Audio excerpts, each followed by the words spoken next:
세상을 데이터로 분석하는 시간입니다. 데이터는 알고 있다. 오늘도 여론조사 전문가 배종찬 인사이트K 연구소장, 빅데이터 전문가 전민기 한국인사이트 연구소 팀장 두 분 모셨습니다. 안녕하세요. 안녕하십니까? 네, 오늘은 글쎄요, 이게 엄마가 좋아 아빠가 좋아 같은 이런 문제를 우리가 얘기를 하게 됐는데요. 미중 갈등이 정말 계속 심해지면서 우리나라가 이 두 나라 사이에 끼어 있는 이런 모양새입니다. 전략적으로 이제 선택을 할 때가 온다 이런 얘기도 많고요.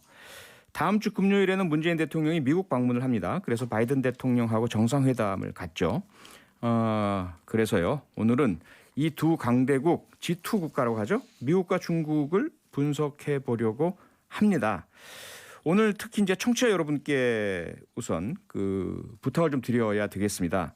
여러분이시라면, 여러분이 선택을 하신다면 대한민국이 만약에 미국이나 중국 둘 중에 한 나라를 선택해야 할 상황이 온다면 그래서는 안 되겠지만, 그런 상황이 쉽게 오진 않긴 하겠지만, 만약에 그렇다면 우리는 어떤 선택을 해야 할지, 여러분께서 만약에 대한민국은 미국을 선택해야 한다 하면 1번을 보내주시고요. 중국을 선택해야 한다 2번, 모르겠다 3번. 문자로요. 샵 8001번으로 주시거나 스마트 라디오 미니 혹은 유튜브 댓글로 주셔도 저희가 반영해서 통계로 잡겠습니다. 방송 말미에 여러분들의 의견으로 과연 우리 청취자 여러분께서는 어떤 선택을 하시는지를 집계해서 말씀을 드리도록 하겠습니다. 문자 샵 8001번으로 주실 때는요. 짧은 건 50원, 긴 것은 100원이 든다는 것 알려드리겠습니다. 미리.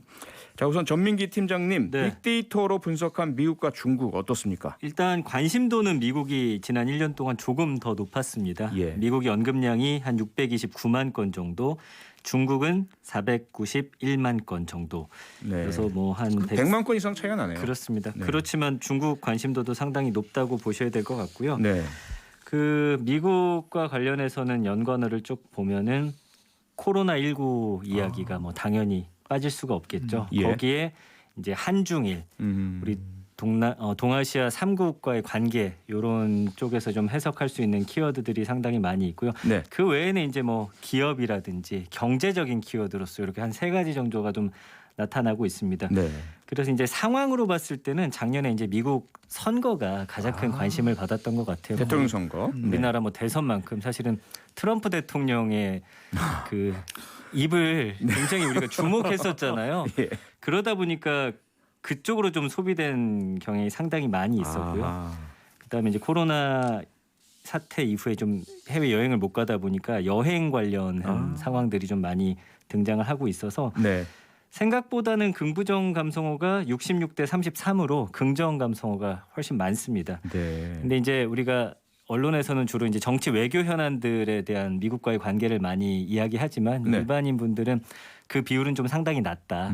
다른 쪽으로 소비하는 미국이 훨씬 더 많은 거라고 보시면 될 것 네. 같고요. 유학 관련해서도 꽤 관심이 많죠. 맞습니다. 그래서 네. 공부나 뭐 시험 이런 키워드들도 그렇죠, 상당히 그렇죠. 많이 나와요. 네. 반면에 이제 중국 같은 경우는 역시나 미국과의 그 대립 관계를 가장 많이 관심 있어서 하셨고요. 네. 그다음에 우리나라와 일본과의 관계. 그 외에는 이제 사실은 중국은 요리라든지 아니면 요리? 우리가 이제 많이 먹는 중국 요리라든지 네, 네.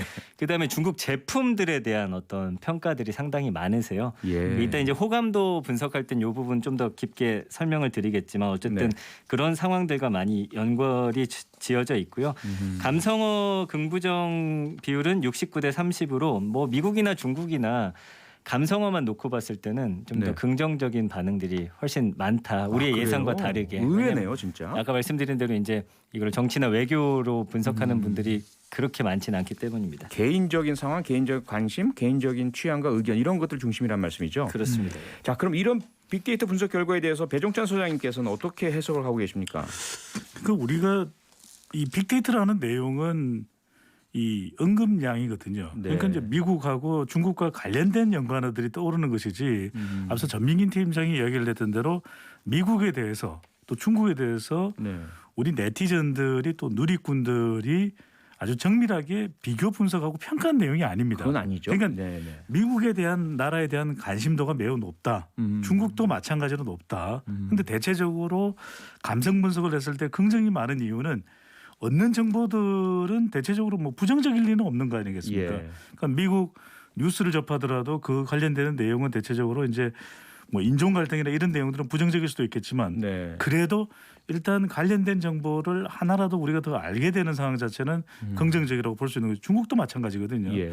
그러니까 일단 빅데이터 상으로만 놓고 보면 우리가 주목해야 되는 것은 그만큼 우리의 관심이 많다. 관심이 미국이라는 많다. 나라와 아하. 중국이라는 나라. 그러니까 오히려 우리가 이 지점에서 비교를 해야 되는 거는 네. 다른 우리가 잘 모르는 나라들, 그 인도라든지 또는 동남아에서 뭐 인도네시아라는 나라들과 비교를 해보면 거의 이 비교 대상이 안 되는 것이거든요. 예. 그러니까 무슨 이야기냐? 이 빅데이터를 본다면 우리가 주목해야 되는 것은 미국의 언급량이 중국보다 더 많다. 그만큼 미국에 대한 관심도가 우리가 매우 높다. 네. 또 하나는 우리가 또 한편으로는 중국에 대한 관심도도 그만큼 높다. 그러니까 우리의 일상과 상당히 이제는 의존도가 아하. 미국과 중국이 많아졌다. 이것을 이제 확인하게 되는 것이죠. 네. 자, 그런데요. 그렇다면 가장 중요한 것은 여기에 더 들어가서 호감도는 어떠냐? 이거 아니겠습니까? 어떻게 분석되고 있습니까? 일단 긍정 감성가 높았던 것처럼 호감도 또한 미국이 62.3%로 높습니다. 중국도 사실은 62%로 아, 그래요? 우리가 예상하는 것보다는 상당히 긍정적인 반응이 많다라는 건데요. 네. 그 이유는 이제 좀 데이터를 깊게 들여다볼 필요가 있습니다. 미국 같은 경우는 이제 미국이라는 키워드 중에서 어떤 토픽과 매칭이 많이 됐는지 생활 의료가 가장 많았고요. 그다음에 네. 생활 음식, 그다음에 이제 정치 외교여서 아무래도 정치 현안보다는 이런 식으로 그다음에 이제 IT 과학이나 바이오, 환경 친환경, IT 과학 반도체 이런 주제들에 대해서 관심이 높기 때문에 네. 이런 부분에 대해서는 뭐 미국 주식이라든지 뭐 여러 기업들 뭐 이런 좋은 어떤 반응들이 상당히 많았던 거고요. 네. 중국은 아까 말씀드린 대로 음식이 가장 많습니다. 그다음에 이제 생활 의료, 사회 교육. 그래서 이제 중국 자체에 대한 어떤 좀 공부라든지 뭐 중국어 교육과 관련해서도 좀 관심도가 많이 높아지고 있는 상황이고요. 네. 뭐 환경이나 친환경, 역시나 바이오, 반도체 이런 토픽 관련 언급이 빠르게 증가하고 있어서 아하. 사실 우리가 지금 보고자 하는 중국이나 어떤 미국과의 어떤 우리가 외교적인 관계로서 봤을 때는 네. 그 두 나라의 어떤 수장들의 이름을 넣었을 때 좀 더 확실하게 좀 우리가 볼 수 있지 않나. 그래서 그 뒤에 이제 그런 부분을 분석을 해 왔습니다. 네. 그러니까 여기서 여기서 뒤에 한번 아주- 보고요. 네네. 예. 아주 네. 중요한 걸 하나 발견할 수 있는 건 뭐냐면 이 호감도 분석을 보면 예. 그래도 미국에 대해서 좀 더 객관적으로 비판할 내용도 있을 것 같은데 네. 또 한편으로는 중국에 대해서도 최근에 뭐 동북 공정이라든지 그리고 우리 김치 또 한복과 관련된 부분은 상당히 부정적이거든요. 그렇죠. 근데 이렇게 호감도가 높게 나타났을까? 이게 중요한 겁니다. 왜냐하면 일상적인 일반적인 빅데이터와 연관되는 것은 우리가 뉴스 속에서 주목받는 내용과는 다를 수 있다라는 거예요. 아하. 그러니까 이 이야기는 무슨 이야기냐? 미국에 관련된 정보를 끊임없이 수집을 하고 있고 네. 또 중국에 대한 끊임없는 정보를 수집하고 있지만 과연 우리가 정치, 외교, 경제, 문화적으로 이 나라에 대해서 잘 알고 있느냐 다른 이야기일 수 있다는 거예요. 그러니까 이게 파편화된 정보들은 그냥 이제 긍정적이거나 우리가 감성 분석을 해보면 네. 빅데이터 감성 분석을 해보면 긍정이냐 부정이냐 중립이냐인데 사실 이 경계가 모호하거든요. 예. 그러니까 뭔가 부정적인 단어와 뉴스와 연관될 때는 부정으로 분류되지만 그렇지 않은 경우는 대체적으로 긍정이나 중립적으로 분류가 됩니다. 그러니까 실제로 빅데이터상에 나타난 이 감성 분석 내용은 우리가 좀 더 정교하게 이야기할 때 긍정이냐 부정이냐와는 또 무관할 수가 있다는 거죠. 네. 그러니까 실제로 우리는 지정학적으로 미국과도 굉장히 밀접한 관계가 있고 실제 주한미군이 주둔하고 있잖아요. 네. 또 지리적으로는 중국과 역사적으로도 매우 가까운데 우리가 과연 미국에 대해서나 중국에 대해서는 아주 객관적으로 또 실체적으로 잘 알고 있을까? 그것과는 거리가 있다라는 거죠. 그건 다르다. 네. 네. 자, 지금 다시 한번 우리 청취자 여러분께 부탁을 드리는 것은요. 우리가 만약에 대한민국이 만약에 미국과 중국 중 한 나라를 선택해야 할 그런 상황에 놓인다면 우리는 어떤 나라를 선택해야 할까? 청취자 여러분의 의견을 부탁드리겠습니다. 문자는요. 샵 8001번으로 짧은 글 50원, 긴 글 100원의 정보 이용료가 있고요. 1번이냐 2번이냐 3번은 모르겠답니다. 1번이면 미국, 2번이면 중국, 3번이면 모르겠다. 그리고 스마트 라디오 미니 유튜브 댓글로 남겨주셔도 좋습니다. 배종찬 소장님, 네. 이미 이 부분에 대한 여론조사를 실시한 적이 있죠. 근데 이게 어떤 질문을 하느냐에 따라서 달라지기도 합니다. 네. 근데 대체로 우리나라는 오늘 우리 청취자분들이 참여하게 되시는 여론조사 결과도 저는 상당히 이 흥미로울 것으로 예상이 되고 있는데 네. 우리는 미국 의존도가 굉장히 높은 나라입니다. 아하. 이 문화적으로. 문화적으로요. 왜냐하면 예. 오스카상을 받아도 미국 오스카상이잖아요. 그렇죠. 영국에서 무슨 상을 받았는지 잘 기억이 안 나요. 예. 중국에서는 상을 줬든 말든 뭐 신경도 안 써요. 근데 미국에서 주지도 않는 것 같은데요. 상 받은 거 네. 아카데미상 받은 게 이게 온 국민이 기뻐하잖아요. 그렇죠. 그런데 특이한 점이 하나는 미국이 전반적으로 높았는데 한 5년여 전의 조사를 보면 이 40대에서는 중국이 높게 나오더라고요. 그래요? 네, 그 조사 시점에서는 예. 좀 30대가 많이 포함이 됐는데 네. 지금의 40대죠. 네. 이 시간은 현재 시각으로 보면은 이제 40대인데 너무 많은 미국의 간섭을 정치적으로 받다 보니까 오히려 아하. 중국 쪽에 좀 더 등거리 외교를 통해서 우리가 양쪽의 이익을 다 챙겨야 되는 것 아니냐. 네. 이런 관점에서는 조사 시점 당시에는 이제 30대인데 지금은 40대입니다. 네. 40대의 경우에는 중국에 대한 선호도가 높게 나온 그런 조사 결과도 있었습니다. 예, 흥미롭네요. 네. 오늘 어떨지 우리 청취자 여러분들의 의견 어떨지 정말 궁금해집니다.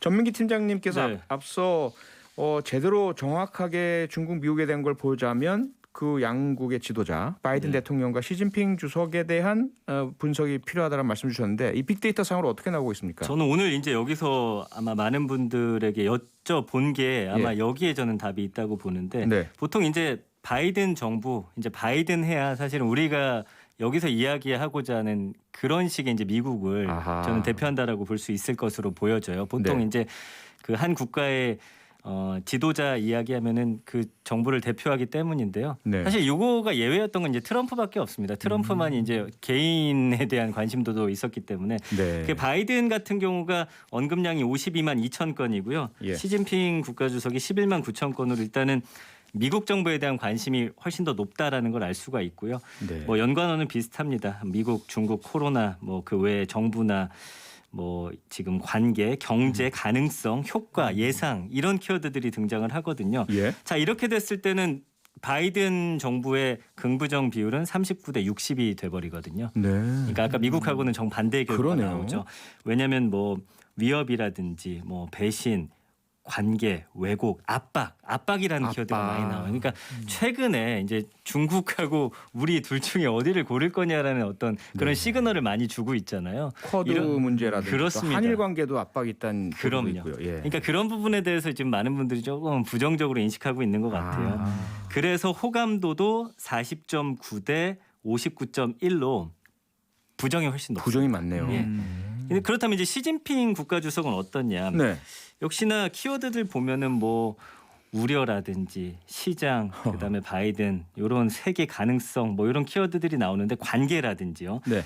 근데 감성어 비율이 29대 70으로 부정이 훨씬 더 높습니다. 훨씬 높네요. 부정적인. 그렇습니다. 감성어가. 그래서 사실은 미국이 좋냐, 중국이 좋냐, 아까 이렇게 우리가 하나를 택하라고 했지만 이 예. 데이터로만 봤을 땐 둘 중에 그래도 어디가 그나마 네. 조금 더 믿을만하냐, 좀 이런 키워드를 좀 바꿔야 될 것 같다라는 생각이 들고요. 네. 호감도도 29.2 대 70.8입니다. 그래서 시진핑 주석에 대한 어떤 좀 신뢰나 호감도가 바이든보다는 좀 떨어지지만 아주 낮으네요. 그러나 바이든에 대한 어떤 미국 행정부에 대한 신뢰도도 아주 높다라고는 저는 볼 수 없다라고 이렇게 분석을 해봅니다. 네.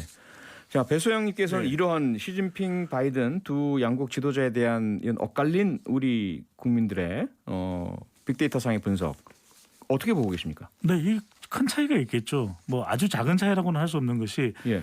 바이든 대통령의 경우에는 최근에 이제 남북 관계와 관련해서 좀 부정적인 감성, 부정적인 연관어가 또 많이 등장을 했다고 볼 수 있는 반면에 네. 그렇다고 해서 뭐 바이든 대통령에 대해서 무작정 우리 국민들이 부정적 감성만 있는 건 아니거든요. 근데 이제 시진핑 주석만 놓고 보면 이제 권위, 중국의 아하. 또 이 중국의 대국 또 굴기로서의 주변 국가에 대한 위협, 실제로 그 홍콩의 인권 문제 네. 이런 것도 사실 굉장히 부정적으로 연관될 수 있는 부분이거든요. 그렇다면 예. 오히려 시진핑 주석과 관련해서는 근데 정치인의 경우는 대체적으로 부정적 연관어가 많이 등장합니다. 일반적으로 그렇죠. 그러니까요. 그래서 그 경우를 바이든과 시진핑의 경우도 피해가지 못하고 있는데 앞서 전민기 팀장이 이야기했던 대로 중국이 그래도 부정 감정이 더 많다라는 것은 우리 국민들의 정치와 관련된 일반적인 특성과 인식도 좀 고스란히 반영됐다고 봐야 될 것 같습니다. 네.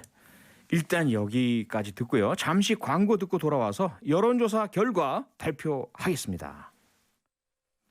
네, 미국과 중국 어디를 선택해야 할 것인가? 뉴스 하이킥 긴급 여론조사 결과 약 70%의 청취자들이 압도적으로 미국을 선택했고요.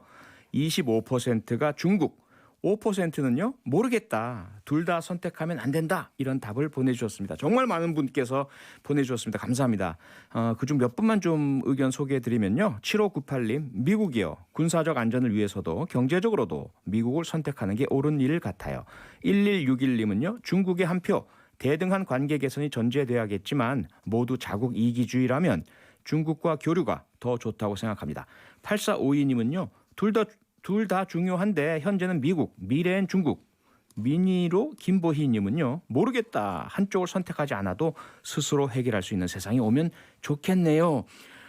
짧게 두 분 이 결과 어떻게 보셨습니까? 배종찬 소장님. 우리 청취자분들이 제일 현명하시네요. 그렇죠. 미국은 또 글로벌 표준 또 정서적인 또 가치 부여 또 네.